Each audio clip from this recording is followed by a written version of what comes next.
Imana nongeye gushima data kugira neza, nongeye gushima uwera mu ijuru kubanye nanjye muri aka kanya, ari wowe umfasha kumva iri jambo, kuko ni ijambo ryawe Mana. Mwuka wera ndakunze mufashe aba bantu bawe bamenye ijambo ryawe, bamenye ubushake bwawe.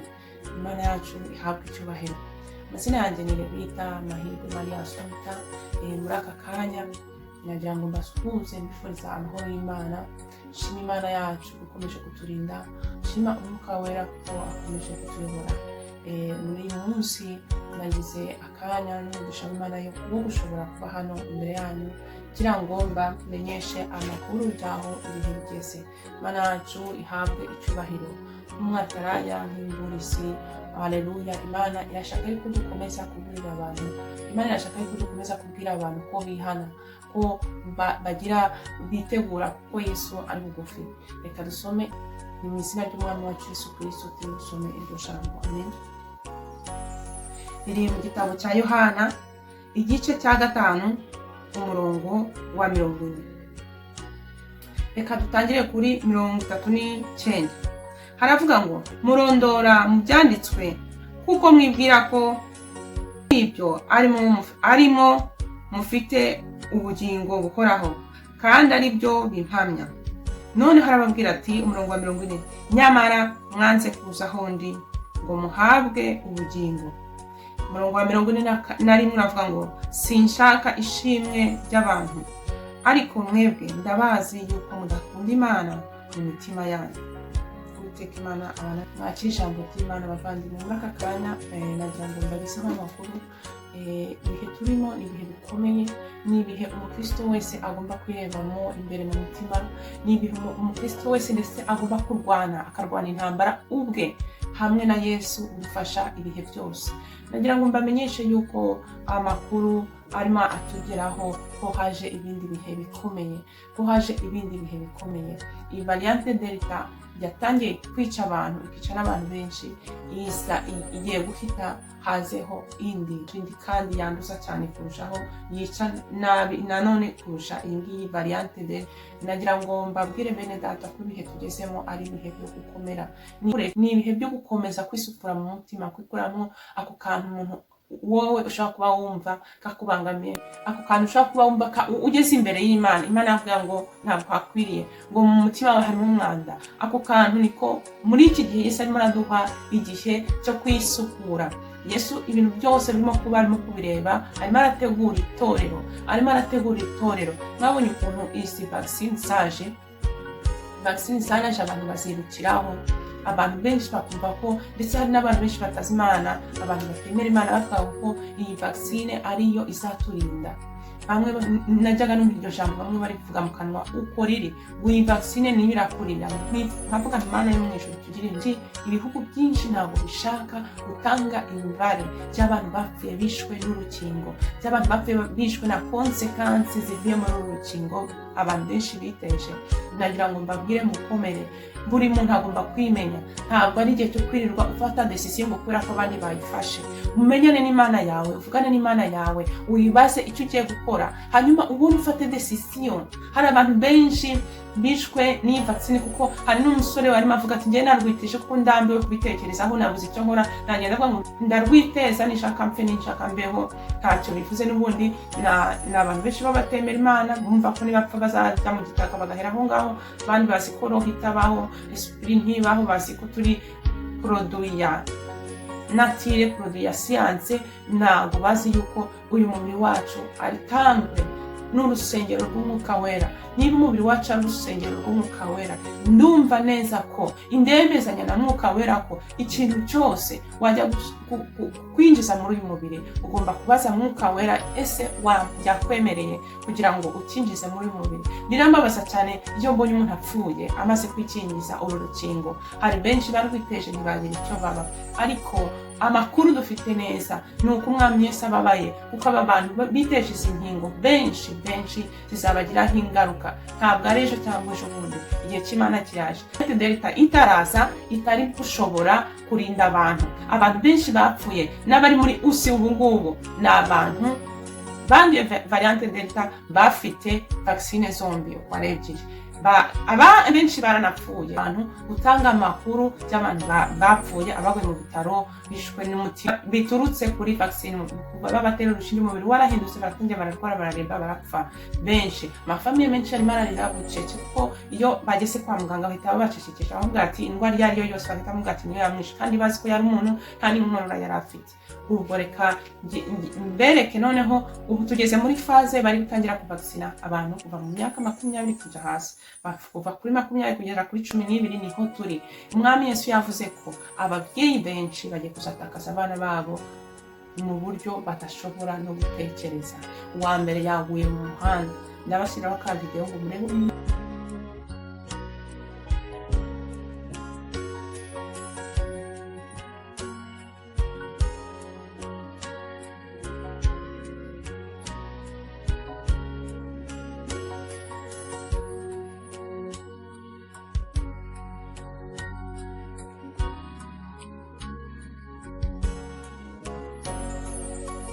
Umunyeshuri yarakimara kwiterera urushinge aragwa, baramurianima ahita apfira aho ngaho. Hari abana benshi baba barakuze, abana badafite imyaka 18, abana baba barakuze, umubiri wabo utariforma neza. Hari n'abo umubiri wabo utari wo nyuma y'imyaka 18 baba badakomeye, ari imyaka 12. Tekereza, Umwami Yesu arimo arabwira itorero ngo torero ni mumwiringire. Biramubabaje kubona abantu bavuga ngo bizeye Yesu, biramubabaje kubona abantu bavuga ngo bizera Imana, bagenda bakirukika bakajya kwiteza urukingo, bagaha ingufu umwanzi Satani urimo arakina n'abantu. Babateye urwa mbere, babatera urwa kabiri, none se ngubu mwitegure babatera urwa gatatu. Ni mwitegure babatera urwa gatatu. Hari variante zije zitonze umurongo kandi bafite amazina yazo. Iri muri Australia niko yageze itariki ya 5 z'uku kwezi. Uyu munsi turi ku itariki ya 12, yahageze itariki ya 5 z'uku kwezi. Imaze kwica abantu 3.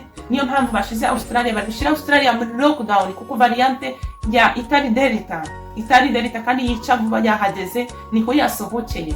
Barimo barabuza abantu ngo bate muri lockdown, ariko nta muntu ufite urushaka kuvuga. Ariko abenshi tuzi impamvu turi hano mu isi, kandi dufite umutwaro tuyoboye, kuko tugira ngo nimuvuge ngo ntebo, ntabwo nshaka gukomeza kubabwira ngo muceceke.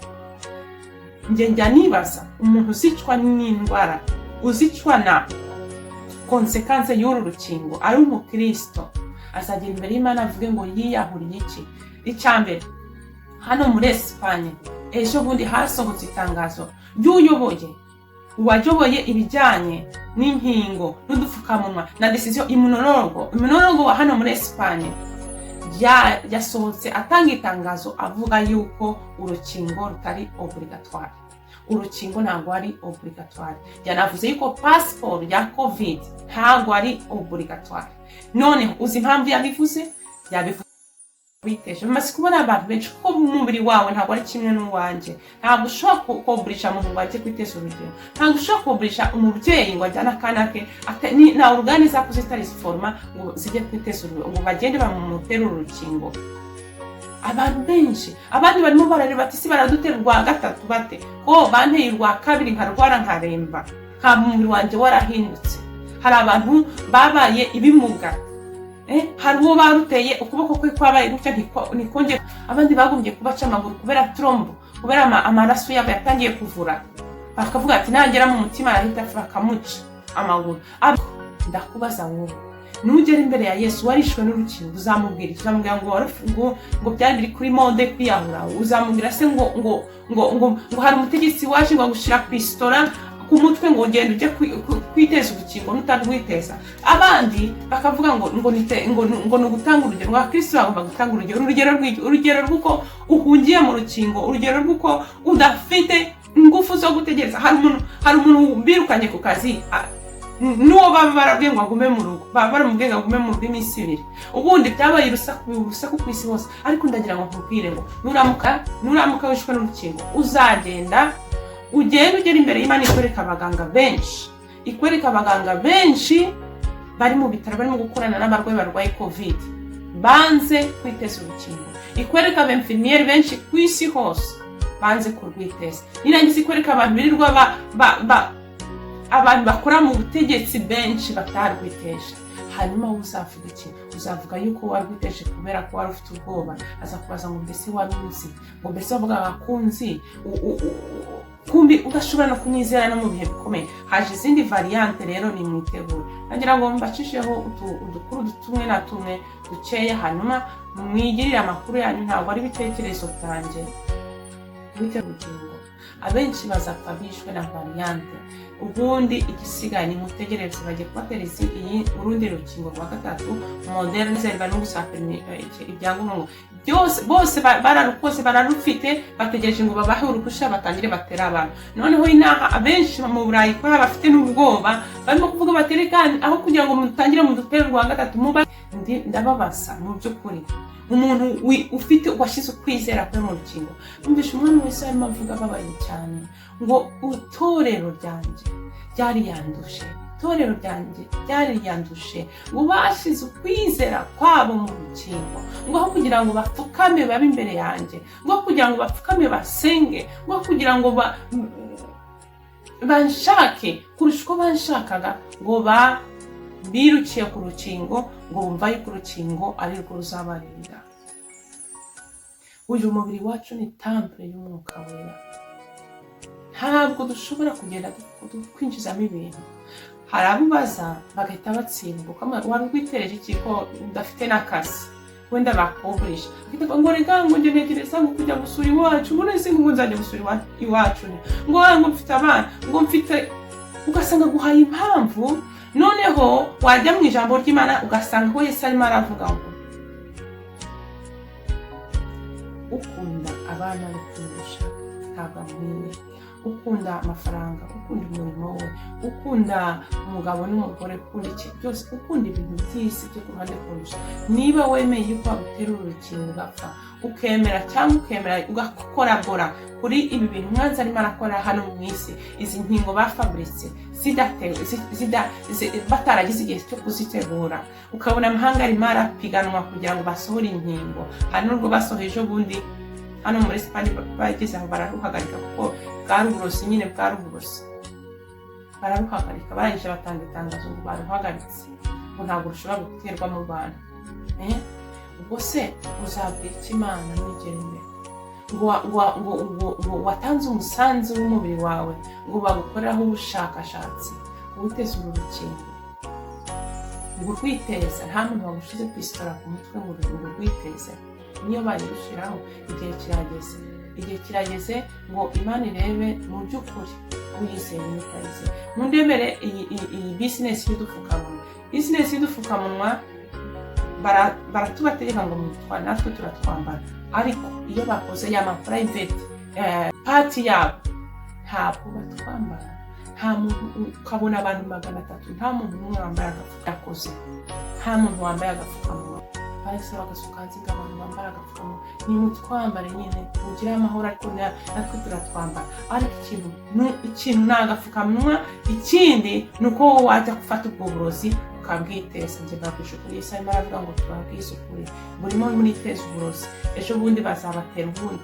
Dufite amakuru y'ibyari ibyo barimo barakora. Iyi vaccine ya mbere kifite, iya kabiri haje vaccine zigiye zikurikiranye. Niba urangiza guprograma icyo bashaka guprograma mu mubiri wanyu, ubwo nyine muzareba ibyo bazakorana n'umubiri wanyu. Ariko niba atashoboye gutekereza imbere, usenga Imana, usaba imbabazi. Hanyuma niba bakubwiye ngo witeze urwa kabiri n'urwa gatatu n'urwa kangahe ziraje zikurikiranye, usabanza utekereze urashaka iki. Benshi bararwiteje, ariko ubu ikibazo ni umubiri wawe, ni uburozi bwinjiye mu mubiri wawe, kandi mu minsi iri imbere bagiye kuzagutera ubundi bakuru bari kwikiribura ibwo bagushizemo. wa gatatu nta nubwo ari uburozi gusa, abanyeshuri bagiye gupfa, abasore n'inkumi bagiye gupfa bishwe n'uru rukingo, bazavuga ngo ni variante. Ntabwo ari variante, ni gahunda iri porogaramu kugeza muri 2026. Muri 2026 niho Europe yasinye amasezerano yo kuzasohora euro digital euro, muzayibona iraje, ariko barimo barakora pressure ku bantu kugira ngo mu minsi iri imbere nk'umuntu uzakenera, kuko mubonye ruriya rushinge bakoresha urukingo bakoresha hashobora kwinjira muri liquide. And I'll show you this syringe, which I brought from my lab. So this syringe has inside it 1,000 billion robots. So these robots are each 50 nanometers long, which as you can see in this slide under the microscope. 50 nanometers is about 2,000 times thinner than the thickness of your hair. To make sure we don't lose control over the nanorobots after they're injected, my team developed nanorobots that carry antennae. These antennae are made from metal nanoparticles. Now, the antenna enabled the nanobots to respond to externally applied electromagnetic fields. So these versions of nanobots can actually be activated with the press of a button on a joystick. Or, for example, using a controller such as the Xbox or Wii, if you ever had the chance to play with those. And the interesting thing is that because the controller, like the Xbox, is connected to the internet, the controller actually links those nanobots to the network. So they have an actual IP address, and they can be accessed from a remote device sitting on the same network. For example, my doctor's smartphone. So just by controlling the controller, this can be done.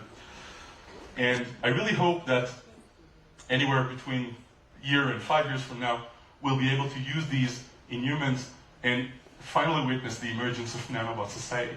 Thank you very much.